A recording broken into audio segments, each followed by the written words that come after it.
Get the cream, precious metals or the crypto things. Your bars are light like the one that's on a Smith machine, but my Maxwell and I ain't. Welcome to 3 Count Commentaries. Let's talk about Smackdown. February the 3rd, 2023. The Bloodline dissolution continues. A little quicker than I thought, but let's talk about tonight's angle, which, starts the show. Paul Heyman will not confirm or deny the status of Jey Uso when it comes to the Bloodline. But in a pair of backstage promos, we see that Jey is on the outs. Jimmy and Solo have no idea where Jey is, and Roman is giving them the riot act for it. And I think this might be the first time they actually acknowledge that Solo and the Usos are brothers. I think they might have before, but they don't really act like it, so I don't know. In any event, Roman is grilling Jimmy about where Jey is. Then he starts manipulating Jimmy, saying like, hey, don't you think it's disrespectful? You go almost a whole week without talking to him. It's one thing to walk out, but to go a whole week with no communication, don't you think that's disrespectful? Don't you think it's disrespectful to not stand up to your obligations? Don't y'all have a tag team championship match next week? And Jimmy's like, oh, don't worry about that. Bro gonna be there. He gonna be there. Everything's gonna be fine. And then Roman's like, is he gonna be there for everybody? And then Jimmy just kind of sits back in his chair, and Roman's talking about he's stressed, the urgency of this situation. It's WrestleMania season. There's a lot going on.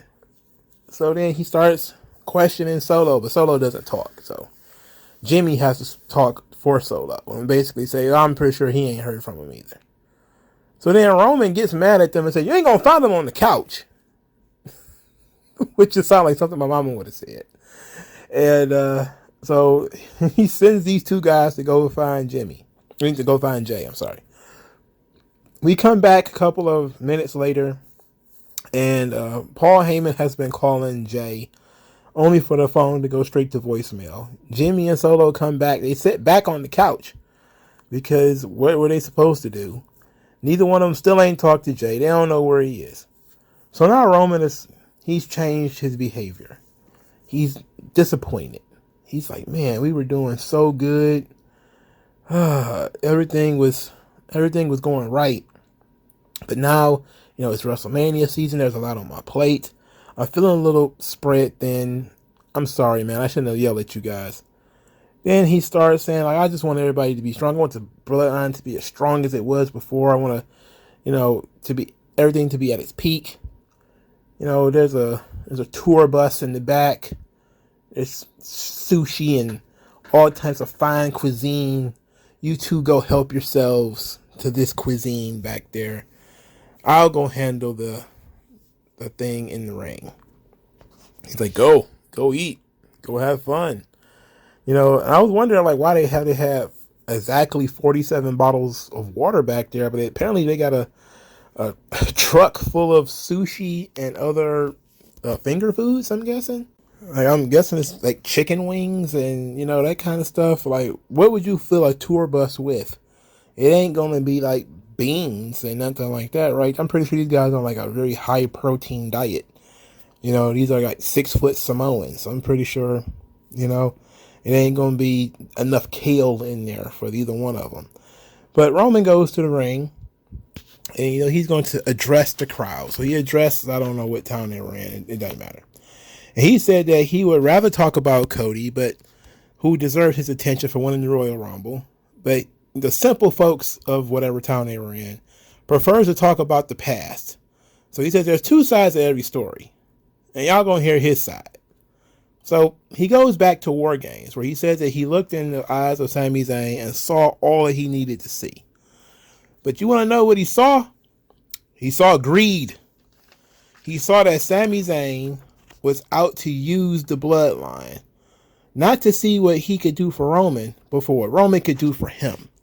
And it said that everybody wants. Everybody in the building, everybody watching on TV, everybody just wants more. More. You always want. You never think about what you can give. And then he's attacked by Sami Zayn. Now, I love the promo that he tried to turn everything around by saying that, oh no, we weren't using Sami Zayn. Sami Zayn was using us. Specifically, Sami Zayn was using me. A very manipulative tactic. But to be quite honest, Roman is correct. This whole story started, why? If you've been paying attention, you should know the answer to this question. Because Sami Zayn lost to Johnny Knoxville, right? He embarrassed himself. He wanted respect. He wanted to start calling himself the locker room leader. But he couldn't be the locker room leader as long as Roman Reigns was in the locker room. But he could be sort of a liaison, to the locker room leader. A consigliere, if you will. He could be, he could gain respect by partnering up and buddying up to the bloodline. Roman saw this and sort of let it happen, So while it seems very heelish that he's mentioning this, he's not wrong. Sami Zayn's motivation for joining the bloodline or even becoming friendly with the bloodline was so that he could regain his respect that he lost losing to Johnny Knoxville at WrestleMania last year. So Roman is absolutely correct in this summation of his events. Of course, most people are not going to pay attention to this because Roman's such a rotten bastard. No one's going to mention that Roman, is right. Roman is correct. Sami Zayn was using him. And he saw it for what it was. So you can say pretty much everything after War Games was essentially a test to see how far Sami Zayn is willing to go. Is Sami Zayn really a member of the family? Or is this just Sami Zayn using Roman to get the rub, to get respect? Okay, so Sami Zayn attacks Roman Reigns, but this doesn't last very long before Roman gets the upper hand and starts beating the tar out of Sami Zayn. He slows down a bit to get a steel chair. This gives Sami Zayn an opportunity to fight back.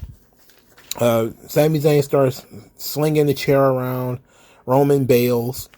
Sami Zayn then says that he never wanted anything from Roman. He never wanted anything from Roman until now. But now he wants a championship match at Elimination Chamber in Montreal. That's what he wants. Then he gets mollywopped by Jimmy and Solo. They beat the tar out of him. Roman then does one of his patented yelling without the mic spots where the camera gets, he gets close enough to the camera where he doesn't have to use a microphone.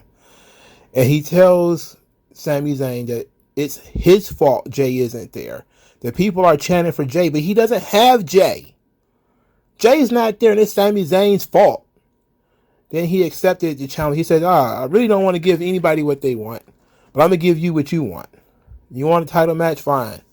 But I want it in Montreal. I want it at Elimination Chamber.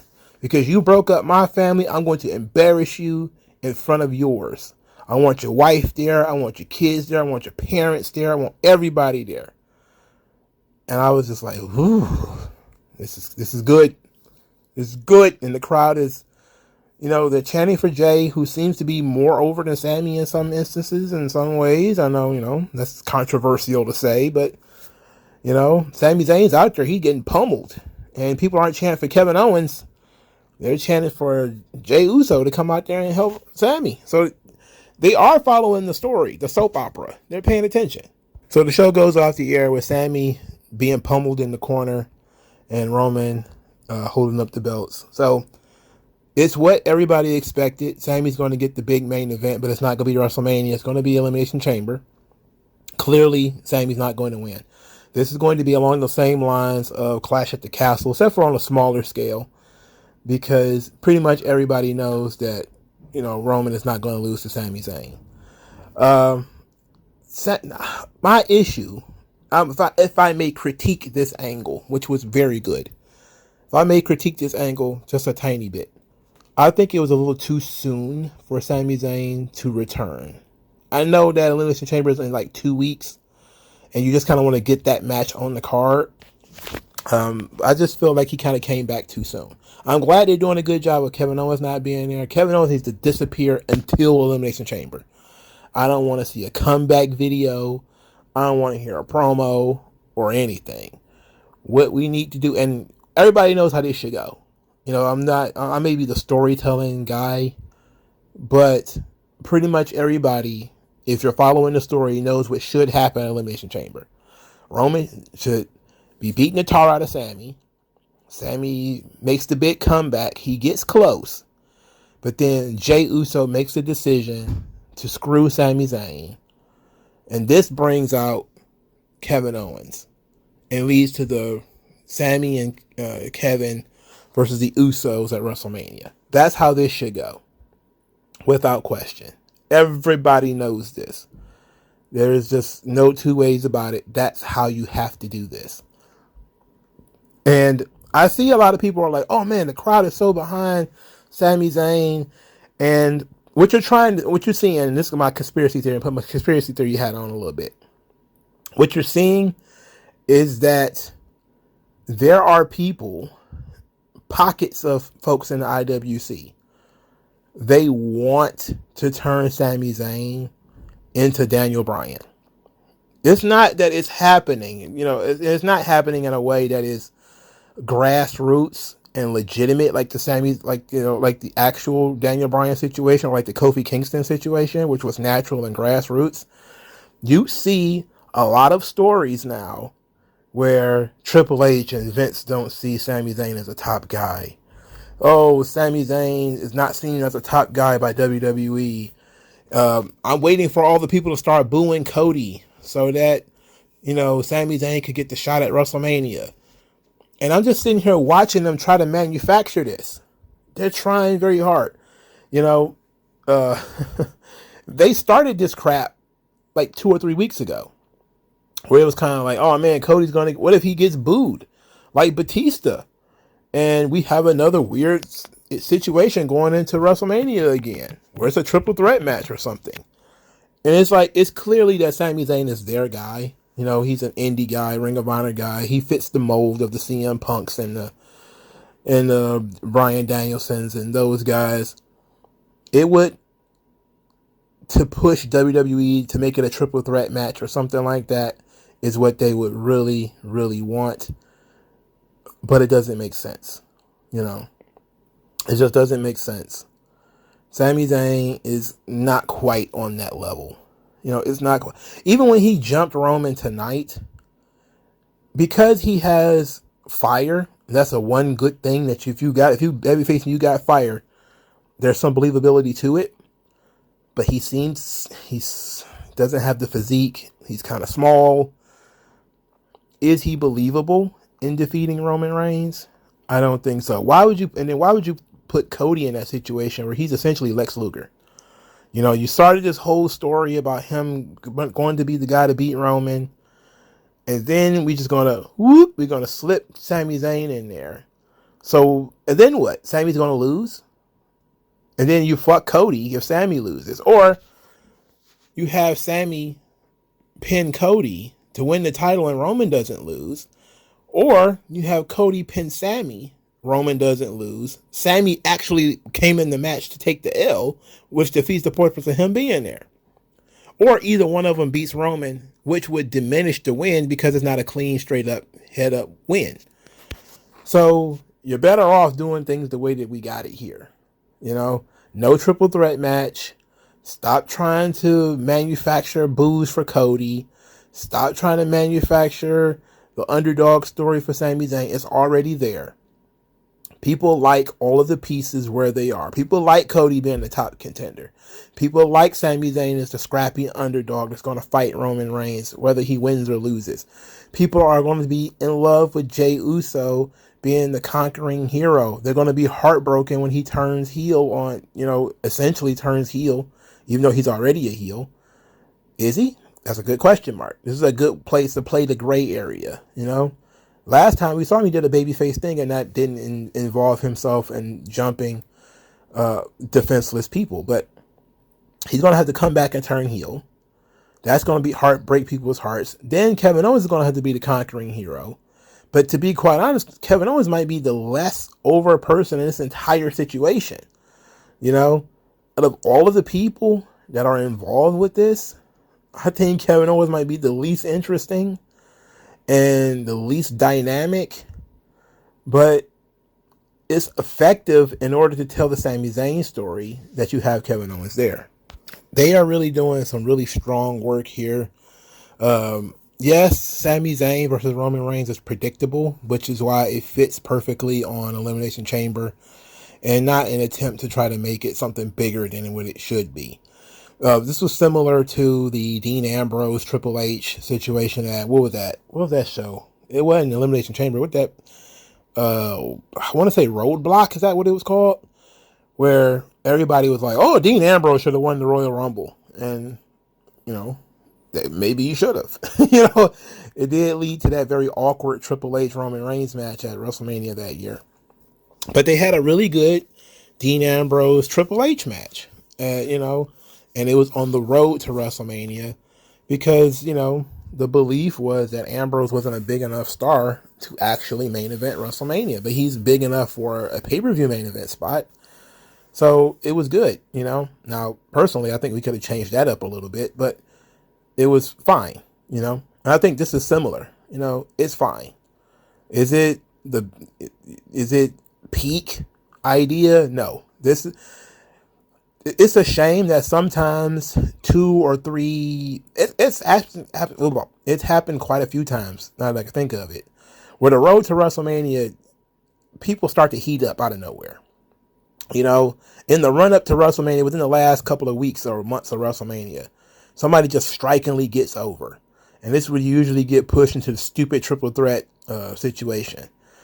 Sometimes they try to force it, like with the Edge Daniel Bryan thing. They forced it, and when Roman really could just wrestle Edge, and that would have been the pay-per-view main event, and that would have been excellent, and it would have worked out great. Then they forced it. They didn't need to do that. You know, but Kofi Kingston was a situation where, you know, the company wasn't really fully behind him. And it took a while before the company finally decided to go with it. You know, Becky Lynch was probably the most famous one. Nobody saw her super getting over in November. And they decided to just run with that. Because, you know, like, what else did you have? You really have too much else on the women's side. So it happens. Sami Zayn is another really good example of a guy who got really hot near WrestleMania. And yes, a lot of people do want him in that spot. But the true test of him being over is whether he can maintain this when a time comes for the title can be up for grabs. Right now, it's not up for grabs. Right now, it's kind of earmarked. Roman is the man. And when Roman's not the man, the next guy is Cody. And after that, who knows? But it's just not going to be Sami Zayn's time. Do I believe Sami Zayn could possibly be the WWE champion someday?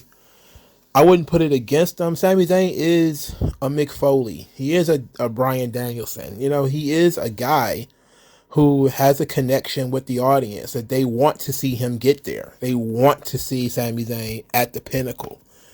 But he's not the top guy. That's the thing. He's a super over, white hot babyface that the moment you give him the belt, his story is over. The moment you do it, his story is over. All right. Again, Sami Zayn's whole thing since WrestleMania 38 has been wanting to gain respect. And he tried getting respect the wrong way by partnering up with the Bloodline, being a bully, being an asshole and a jerk with those guys. And he's going to have to gain respect the other way through being a hardworking, busting his ass babyface. And maybe at the end of that character arc, him becoming the world champion for a short amount of time would be fine and would service a story. But not right now. You know, right now, it ain't gonna work. Sorry to tell you, but Sami Zayn's gonna have to find another chance. It's not gonna be a Mick Foley thing where, you know, Foley and Rock, they exchanged the belt 5 times between each other, you know, 97 or 98, 99, I think it was, where Rock won the title. He then lost it a couple of weeks later to Mankind, who lost the title back to The Rock on the road to WrestleMania. And it seemed ridiculous. Like, then he won the title back at the Super Bowl thing, and then he lost it again just in time for WrestleMania. It was dumb, And what did that do for Mankind? He didn't even get a good spot at WrestleMania that year. You just passed the belt back and forth between the two of them, made The Rock look infinitely beatable, and then what? You discarded the fucking guy after you flopped the belt a bunch of times. So there's no point in doing that. Just save Sami Zayn's big win, his big moment, which I think probably will happen, for a different time. Maybe a different champion. And sometimes, quite often actually, it's more believable for somebody to beat a different champion than to beat the one that exists. And that's what you get, the transitional champion. It's not believable that Sami Zayn would beat the almost invincible Roman Reigns. It's hard to get people to buy into how Cody will beat him. I'm sure they're going to create some kind of special way for Cody to win and Roman to not look too bad. But Sami Zayn being a guy who could go toe-to-toe with Brock Lesnar or something like that, just not believable in that role. But if you drop the title to Cody, who then drops it to somebody else who might be more beatable, where you might be able to see Sami Zayn beating that guy. Let's say Kevin Owens wins the title. Let's project 2-3 years ahead, and Kevin Owens, wins the title from Cody or something like that. It's believable that Sami Zayn could beat Kevin Owens and win the title. Then things are perfectly fine. He should still be over if he's the man, right? But that's the kind of thing that you have to, that's what booking is about. Just because a guy is over, it doesn't mean he should beat the top heel who has been a conquering monster for, time immemorial now, 3 years. Jey Uso.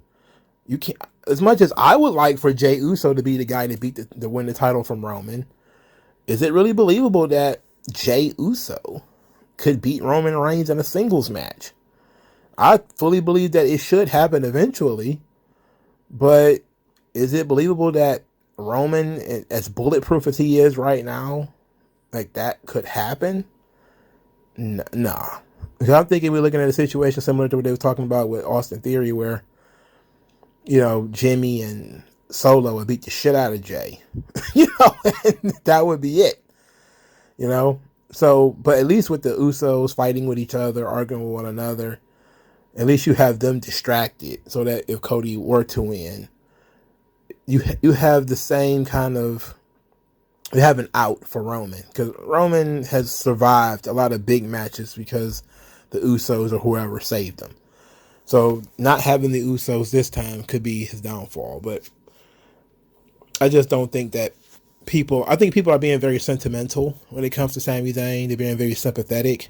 They're not thinking clearly. Think clearly. If you think clearly, Sami Zayn is not the guy. He's just one of the guys. He's a super over guy. Wait until there's a weaker champion, a more beatable champion, and then maybe have Sami Zayn win the title. Maybe if Gunther was the champion, he could make Sami Zayn look fantastic, even with no physique, because that's how good Gunther is. He made fucking vanilla midgets look awesome in NXT UK for fucking 2 years. So he could probably make Sami Zayn look amazing. But I would imagine Gunther will first have to get in contention for the title and then win it. And you're talking about, again, 2 or 3 years to the future. All right, finally, let's move on. The SmackDown Tag Team Tournament Finals. The Braun Strowman and Ricochet defeated Imperium. Braun nearly killed Ludwig Kaiser with a powerbomb. I don't understand why Braun Strowman couldn't powerbomb this guy. Why couldn't he catch his balance? What's happening here? Did he get hit in the eardrum or something like that? What's going on here? They're still telling the story about, Ricochet and Braun Strowman and Gunther, which was cool. The finish was after the big last ride on Kaiser, which was kind of botched. a aided senton bomb where Ricochet was standing on Braun Strowman's shoulders. Okay. Next week they're gonna be wrestling the Usos, so it's a big question mark whether Jey Uso will show up to wrestle this tag team championship match next week. Is he even going to be there? Now I'm guessing they're probably gonna pull a Freebird rule and have Solo Sikoa defend the titles on his behalf, which I think would be smart and a good usage of Solo, and it would tell an interesting story with Jey, that Jey, of course, doesn't care about the tag team titles, that he didn't even want to show up to defend them. But I think you also probably need to milk that. Like, Jimmy needs to, like, do, like, an impassioned promo in the ring telling Jey to come back. You know, these titles mean everything to us. You know, this is what we grew up loving and yada, yada, yada. This is what it means to us. You need to show up. You need to be here. You know, and maybe have Roman just quietly watching, seeing how, you know, Jimmy tries to reach out to him. And then, you know, he doesn't show. Solo fills in. They win because of course they're going to win.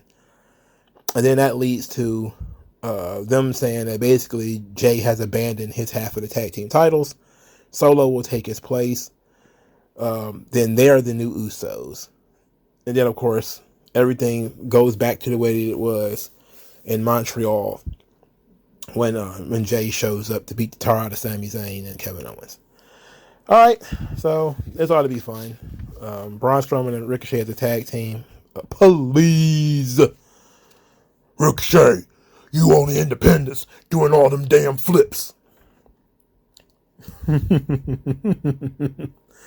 All right, so Charlotte is there.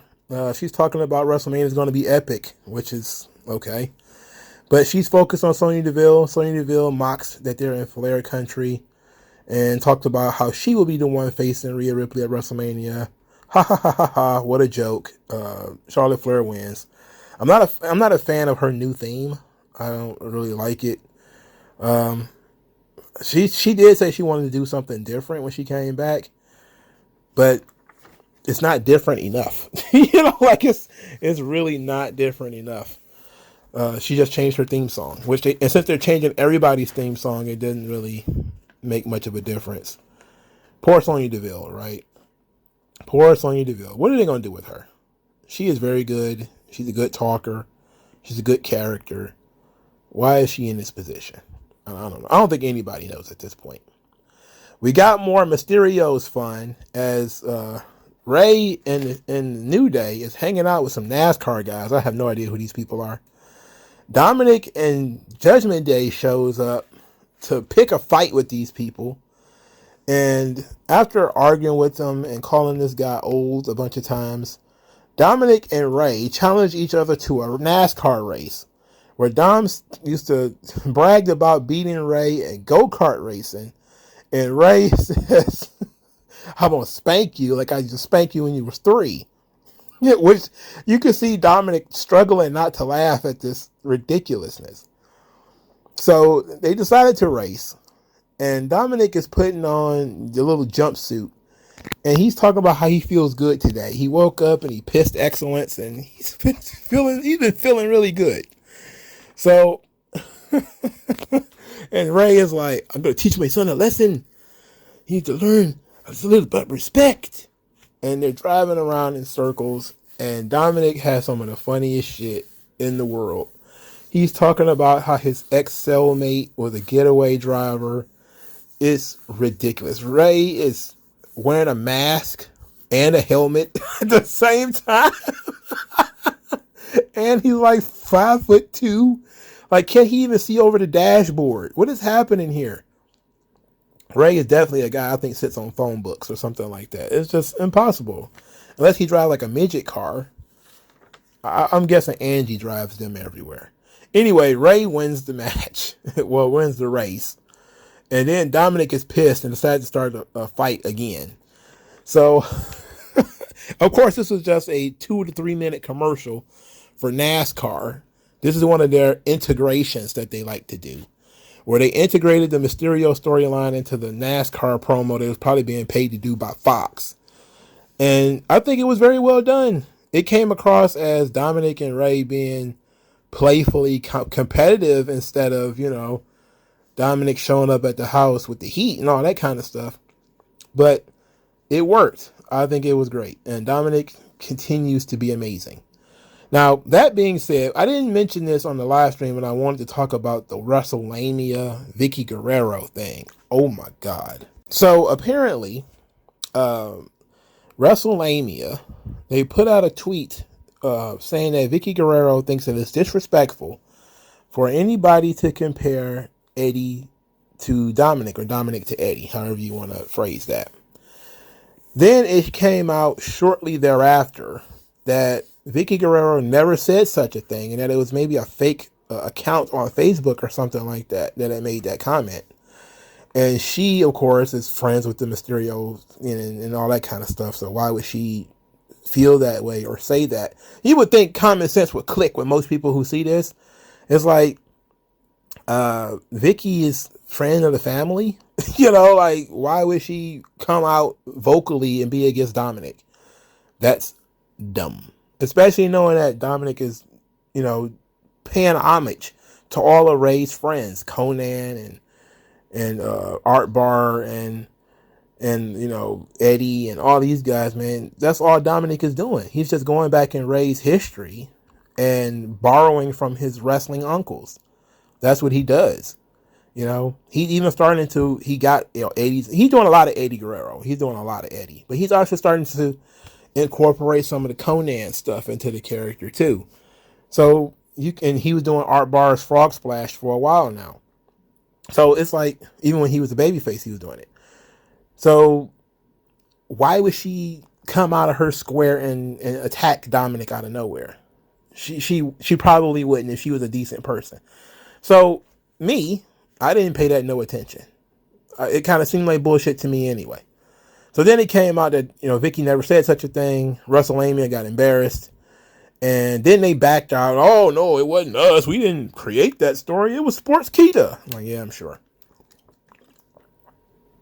I'm sure it was Sportskeeda. And guess what? Both of you are fucking rotten. You're rotten to the core. Wrestling media is getting exposed pretty much every other day now. For Christ's sake. If it's not Ringside News having a meltdown over a page, I don't even know what the hell's going on with that, nor do I care. I don't get it. Why is these people are obsessed with Pasty White Page? I have no idea. If it's not Sean Ross sapping people's DMs, threatening them, like, what the hell's wrong with this idiot? It's constantly Dave Meltzer getting busted, putting out fake stories about Japanese wrestling because he didn't want to listen when somebody told him it wasn't real. It's like wrestling media. You just sit back and watch it. I attack the wrestling media quite a bit, but if you can just sit back and just watch them torch their own respectability, just watch them set themselves on fire. For Christ's sake, it's all trash. It's all trash. I don't know, man. I don't see how y'all did it for so long. I was never really an internet wrestling guy. I peaked in the here and there, but I never took anything they said as gospel. But that's me. I'm cynical though. I don't believe anything. I'm hard headed. All right, going back into the show. The Brawling Brutes were defeated by the Viking Raiders. The Brawling Brutes were represented by Butch and Ridge Holland, who apparently never hang out with Sheamus anymore. Yeah, they're buddies with Sheamus, but they're never seen with Sheamus anymore. Sheamus is now back in the upper mid card where he only hangs out with Drew McIntyre and other upper mid carders, with the exception of the Viking Raiders. This match was unnecessarily long. I felt the match was entirely too long, but at least it served the story. Brawling Brutes are buddies with Sheamus and McIntyre, so kind of using them as a warm up. Okay. After the Viking Raiders win, McIntyre and Sheamus assaulted them in the aisleway, but it wasn't a sneak attack. They wanted to make sure everybody realized that. They played the music and all that kind of stuff, so it wouldn't be a sneak attack. All right. I think the Viking Raiders are fighting Sheamus and McIntyre next week, I think. I don't know if it's official, but it's got to be coming up soon. There's got to be some kind of no disqualification thing, doesn't it? They gotta be coming, unless they're gonna do something at Elimination Chamber, which I hope not. They do that shit on TV. They did an Uncle Howdy spot where he joined Bray Wyatt, or at least put his hand on his shoulder, and he did a jump scare like Michael Jackson in Thriller, like do do do do do do do, and I was like, It lasted about 0.5 seconds, where Bray Wyatt is in his rocking chair and Uncle Howdy's hand is on his shoulder. I'm like, all right, we're going into a different level now, but still no answers and a lot more questions. Okay, so now we got a fatal 4-way for the women's Elimination Chamber match, because I guess they remembered that there was 2 spots remaining. So there's a fatal 4-way because nothing matters. Shotzi versus Natalya versus Shayna Baszler versus Zelina Vega. An interesting mix of talent here. Of these 4, who do you think will probably be a great fit for an Elimination Chamber style match? You would think either Shayna Baszler with her MMA background, or Shotzi with her Daredevil style. She's going to jump off stuff, fall on stuff. That could be fun for a chamber match. They went with Natalya. Natalya celebrates her big victory all alone. All alone. No, I don't think anybody responded. She jumped over the barricade, went into the crowd and put her arms up, and she was smiling and showing teeth, and everybody else sitting there eating popcorn. They were scraping the bottom of their Sprite. I don't think anybody gave a damn about Natalya winning this match. And WWE, the Triple H, regime, which features basically just going back to people that he already knew. Like, why the fuck would you go with Natalya? Of all the people you could have put in that match, you go with Natalya? I know Natalya just made a big comeback and all that kind of stuff. It wasn't really a big comeback because nobody cared when she entered the Royal Rumble either. As a matter of fact, most people was happy from their Natalya vacation and would have liked for it to go a little bit longer. Like me, I would have appreciated another 5 years of no Natalya, but hey, I gotta take what I can get. Because now Natty is back, and she's actually winning matches, and this is dumb. It's dumb. I guess you want to put somebody in the match who has some kind of experience for a unique reason, but Natalya, she sucks, bro. She's not good. And she tapped out Zelina Vega, which is unfortunate because I like Zelina. I really do. It's sad for her. Feel bad for Shayna Baszler too, but there's nothing you can do about that. All right, so apparently that's SmackDown. There's only 4 matches on the show. That's fine. Triple H lazy booking continues next week, as they're going to have an Intercontinental Championship Fatal 4-Way match. Rey Mysterio, Santos Escobar, Madcap Moss, and Karrion Kross. Okay. Look, at least most people are just kind of writing off Madcap Moss as the guy who's in the match to take the pinfall, which 9 times out of 10 you wouldn't be wrong in saying that. But you're probably not wrong in saying that. I think the most likely choice to win this match is Santos Escobar. But we're looking at things now where the Triple H regime would rather people win matches or something like that in order to get a title shot, which is again fine in traditional pro wrestling. But some of these guys haven't been on TV in forever. Like Santos Escobar, what was the last match he won? And who did he beat? Especially somebody of substance. Who did he beat? Karrion Kross lost the last match he was in. Ray won the last match he was in. It was actually over Karrion Kross, so he actually makes sense to be there. Madcap Moss won the last time he won a match. Well, where was he? He doesn't even have a personality. Wouldn't it make sense for us to, I don't know, build up some of these guys, to build up a natural next contender through, storytelling or something like that? I mean, we could just do a Fatal 4-Way and just go with that. But that's lazy. And it doesn't really do much for Gunther. It doesn't really do much for the guy who's going to win this match. Especially considering, he's just going to lose. He's not going to win. It's unfortunate. I'm going to go with Santos Escobar as my choice. But I wouldn't be mad at Madcap Moss. The guy needs something. I mean, I might be the only person on the internet that thinks Madcap Moss has some potential. Yes, he's been dragged down by the name Madcap and the Emma stuff and the whole shit with Baron Corbin. But I like the kid. I think there's something there. I think there's something that in the hands of a proper booker, Madcap Moss could be something. You know, he would have to change that name. You know, you would have to get his look together or something. But you know, whoever it is going to lose anyway. So why not Madcap Moss? You know, I wouldn't put Karrion Kross in that position. You don't want Karrion Kross losing too many one-on-one singles matches to, you know, other badasses. You know, he already lost to Ray. I'm guessing, you know, that whole thing with Ray is going to cancel itself, and Escobar is just going to end up pinning Madcap Moss. But the question would then become, does Escobar become a babyface and winning? Is Legado del Fantasma babyfaces? Does it even matter anymore with Triple H booking? I guess it does. But I would prefer a natural storyline to grow out of this. Maybe with Santos Escobar just straight up challenging Gunther because, you know, Imperium cheated to beat Legado del Fantasma, and he feels that it's just disrespectful, you know? And since respect is a big thing with him and his character and, you know, wanting to honor his family and everything, him saying like, hey, I got to restore the honor to my family. And the only way I can do that is, you know, beating Gunther for the Intercontinental Championship. You know, and I don't care how many people I got to beat till I get there. And so he gets put in the ring with a top contender or a top guy and he wins. Then he maybe does it again and he wins. You know, meanwhile, they're talking, him and Gunther are having conversations. They're getting in each other's faces and stuff like that. The crews are ready to bang, and that could be interesting.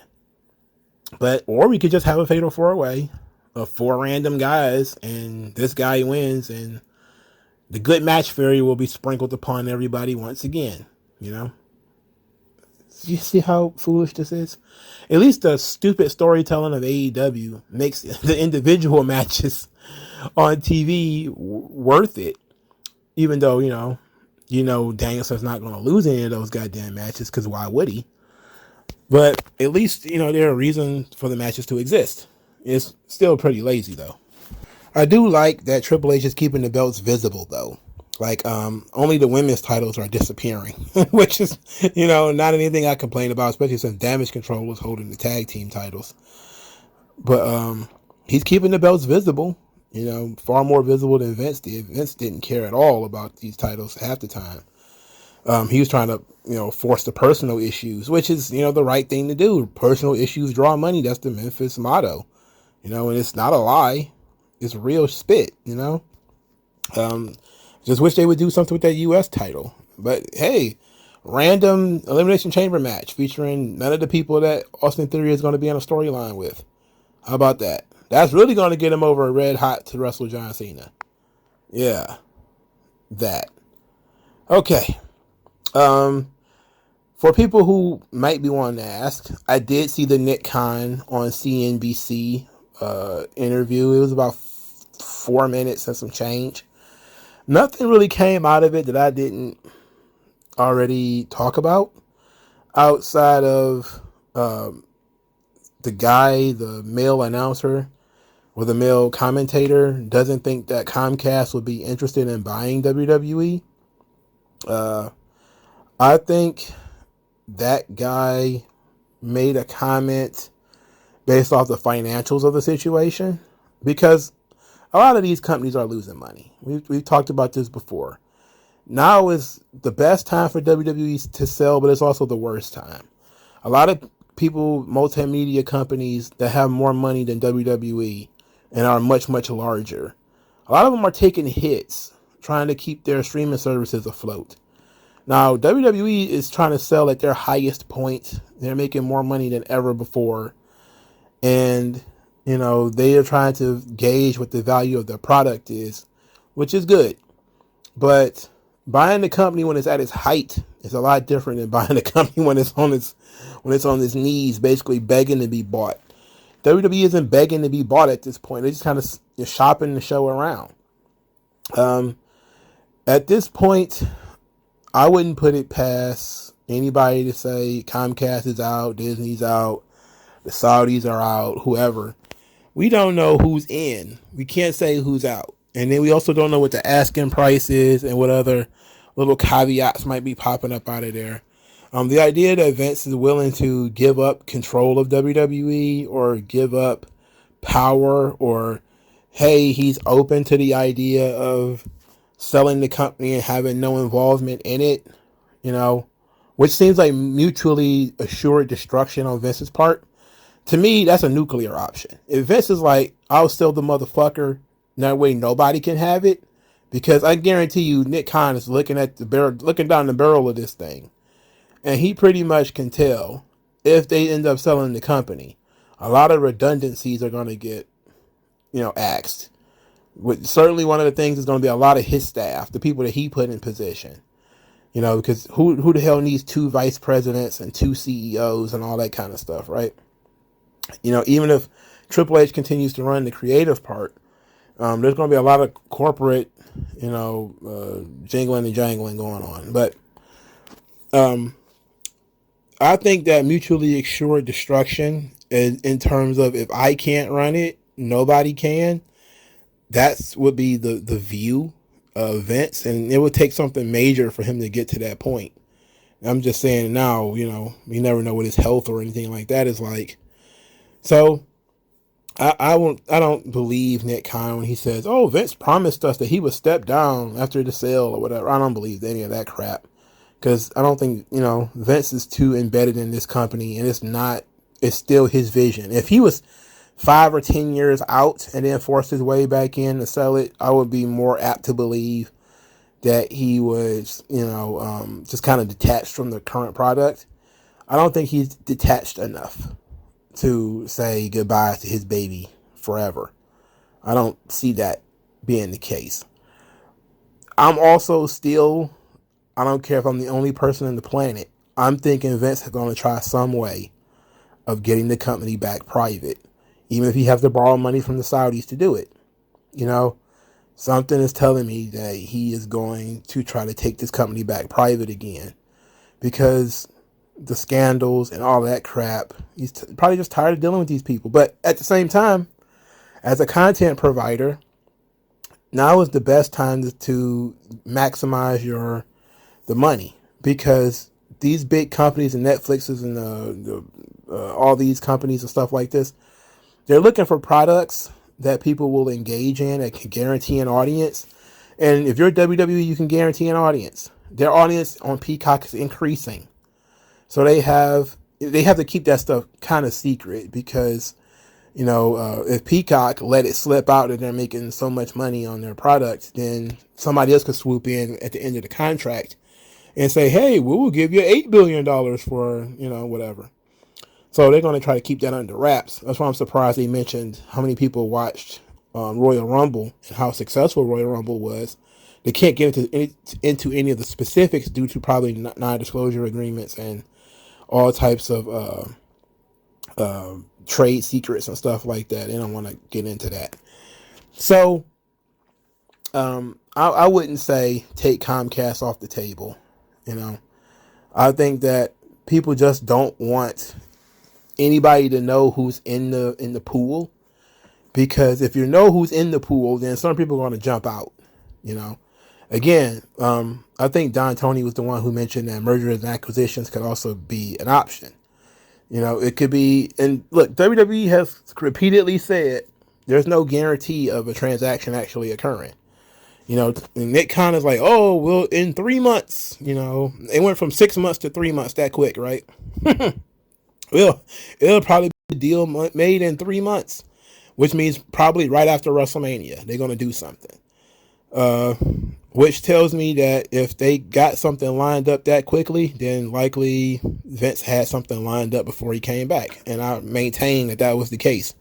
So I'm going to be the lone man standing on the island saying that, not saying Disney, not saying the Saudis, not saying Comcast, not saying Hulu, or not it wouldn't even be Hulu. It would Hulu is a division of Fox, so it wouldn't be Fox. Is not Viacom or anybody else. that it's probably going to be Vince. And I wouldn't be surprised if that's the case. You know, he's probably just change the option and just buy out the rest of the shareholders. You know, why not? Save yourself some trouble and all of these goddamn lawsuits and just buy them off, tell them to go away, and then take your company back private. And then you could sell it again if you want to. Like, nothing can stop you from selling it. You know, you could leave it to your grandkids, leave it to Declan and all of them to play with. And if they want to sell it, you know, if Stephanie wants to sell it or whatever, that'll be fine. You know, if you were Stephanie, you should try to buy it. You know, if you're Stephanie, you know, get some money and try to buy the company. You know, why not? Wouldn't that be something? Wouldn't that be a motherfucker if, you know, Stephanie with some investors actually bought WWE from her dad in a similar deal to how Vince bought it from his dad, where, you know, hey, I'll give you X amount of money over a certain amount of time. And even though she'll have to pay more people because she'll have to pay, you know, the other shareholders.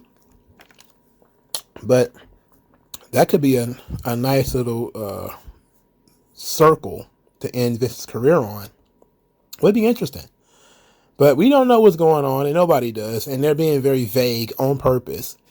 But it's clear that the stock market is responding well to WWE being sold, and likely there being some kind of influx of cash. And the company's doing very well on television and doing very well on pay-per-view, on Peacock rather. So I didn't look at that CNBC article and think anything major was being said there. He's just, again, putting it out there and letting people know that, hey, this could be happening, and it could be happening pretty quick. Enough said. All right, do all the YouTube things. I appreciate everybody. The channel is growing actually quite fast. Thank everybody. Yo, I saw the Seth the Programmer stuff. I don't really, I don't understand how people take that kind of abuse. But there's some people who have been followers on my channel, and they've been on this channel since I had 100 subscribers. Now I'm over 3,000. I absolutely appreciate everybody. We're going to try to find some way of doing something special for you guys. Maybe, I don't know. I don't want to put anything out there because I don't want to make any promises. But I'm going to try to do something when we get to a certain milestone to show appreciation to people who've been around for a long time. But I'm over 3,000 subscribers, man. It seemed like I just had 2,000. It's kind of corny to talk about your subscribers and all that kind of stuff, but I feel like I just looked and noticed how many subscribers that I had. So, officially, from me to you, thank everybody who gives me even 10 minutes of their time, let alone this is going to be about an hour. So, thank you. And I can't ask for more. You know, it's kind of selfish to ask you guys to do any more than probably hit the like button. That's about it, you know. But thank you, and I'll see you guys on Sunday for the live stream. Or yeah. We got to do the Vengeance Day report. We're gonna do that too.